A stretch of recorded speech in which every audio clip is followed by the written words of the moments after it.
La capitale des Gaules, c'est la ville des Lumières. Moment important, oui, puisque c'est assez symbolique par rapport à la suite. Site olympique, tout était un petit peu réuni pour qu'on se prépare et qu'on se focalise sur le gros match de l'Allemagne.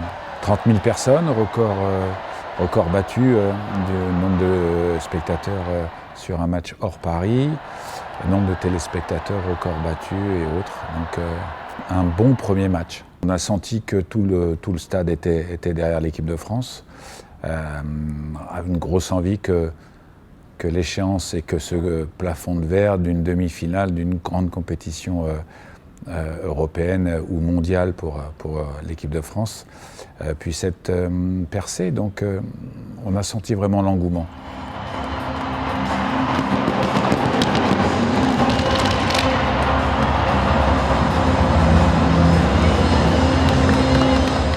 Je vois toujours la première mi-temps au-dessus de la tribune de presse avec Clément, qui est avec tous ses ordinateurs. C'est une situation qui est intéressante d'un point de vue tactique.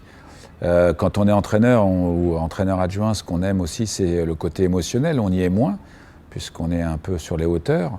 Mais c'est une très très bonne chose. Ça nous permet aussi, nous, d'agir un peu plus vite, de corriger 2-3 choses pendant le match, et de faire un rapport à Hervé à la mi-temps sur 2-3 choses qui ont été vues. Mais c'est très très synthétique. Il voit les mêmes choses en bas, dont on a un peu plus de hauteur avec Clément, ce qui nous permet d'avoir un temps d'analyse supplémentaire.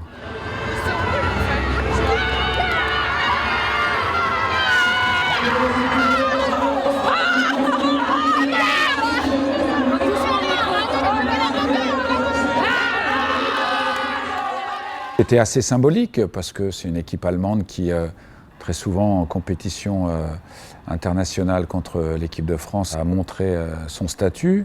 Là, il y avait matière à vraiment aller chercher ce qu'on voulait, c'est-à-dire la victoire, aller sur une première finale continentale.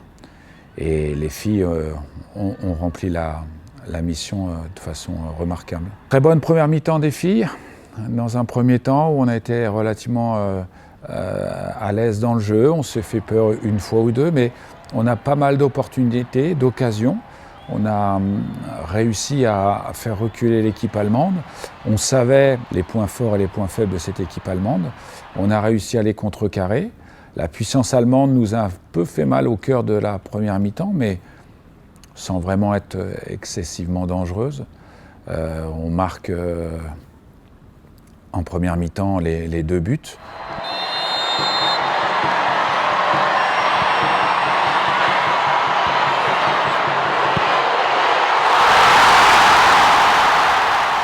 Quand vous avez 2 équipes qui n'arrivent pas à faire la décision au cœur du jeu et dans le match, il arrive les coups de pied arrêtés, on les travaille. Gilles Fouache, l'entraîneur des gardiens, s'en occupe de façon remarquable. On avait tous les arguments, on savait. Et puis voilà, c'est aussi une des forces. Il faut savoir que sur des coups de pied arrêtés, on peut aussi faire la différence.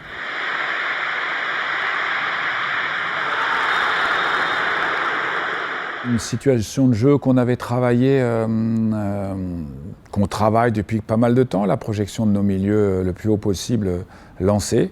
Et c'est Grasse qui récupère le ballon, qui est à la fin de la récupération du ballon, avec Eugénie et autres qui récupèrent.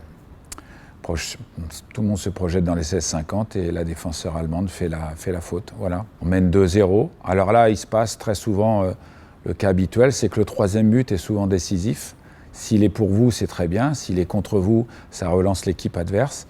Les Allemandes ont poussé. On savait très bien que même à 2-0, elles ne rentreraient pas en deuxième mi-temps avec soit la tête basse, soit une envie de juste que ça se termine. Elles avaient encore l'envie d'aller au bout et de revenir. C'est ce qu'elles ont fait. On a un peu reculé. On s'est retrouvé dans des situations un petit peu difficiles. Est-ce que c'est l'émotion, la tension, la fatigue ? Il y a sûrement énormément d'éléments à mettre en évidence par rapport à ça. Alors bien sûr qu'il y a des choses qu'on peut améliorer, bien sûr.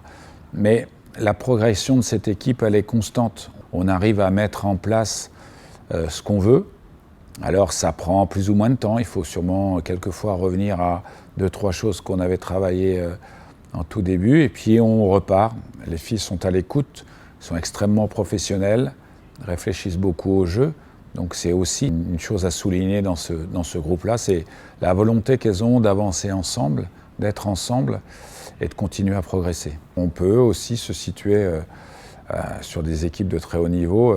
Voilà, on peut concurrencer. De là à les battre tout le temps, ça sera autre chose. Un match reste un match et les circonstances d'un match précédent ne sont pas toujours les mêmes sur le match qui suit. Donc on est capable de se hisser de façon aujourd'hui un peu plus régulière sur le très haut niveau. Je garderai les images de joie à la fin, la communion avec le public, la joie dans le vestiaire, un très bon moment de joie dans le vestiaire.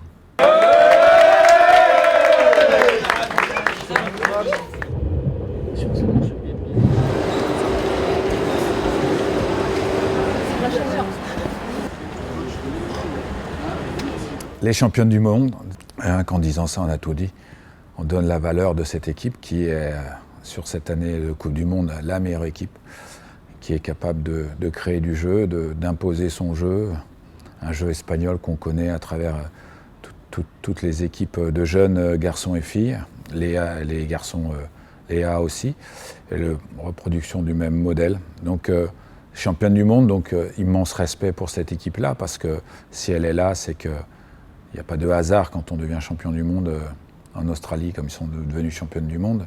Elles sont extrêmement complémentaires. Bien sûr, Hermoso, Selma devant, qualité technique.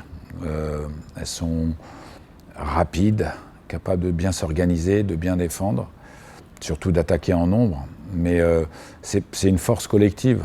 Les équipes espagnoles, c'est souvent une force collective, une qualité de jeu de passe, jeu de position, capable de se déplacer entre les lignes, prendre la profondeur. Oui, il n'y a pas énormément d'endroits, comment dirais-je, de points faibles dans cette équipe-là, mais il en existe. Et puis, le respect n'empêche pas l'envie qu'on a, nous, d'aller les titiller à Séville et de montrer que l'équipe de France existe aussi. 4-1. Oublie pas qui t'a donné. 4-1. C'est très très bien. Focus sur une seule chose, c'est la récupération, être bien dans sa tête, vraiment apprécier la victoire. Voilà. Il n'y a pas eu d'excès de confiance, il n'y a pas eu du n'importe quoi après le match. Elles savent qu'elles peuvent faire mieux, donc ça c'est déjà quelque chose. Et maintenant on va retravailler et se repréparer pour être au top mercredi soir. Il y a deux choses quand même qui sont assez surprenantes, c'est qu'on a joué quand même l'Allemagne dont le sélectionneur est Horst Hrubesch. Pour ceux qui sont nés au siècle dernier comme moi, ça a une certaine connotation par rapport à 1982. Séville, même si ce n'est pas le stade où il y a eu cette fameuse demi-finale, reste Séville.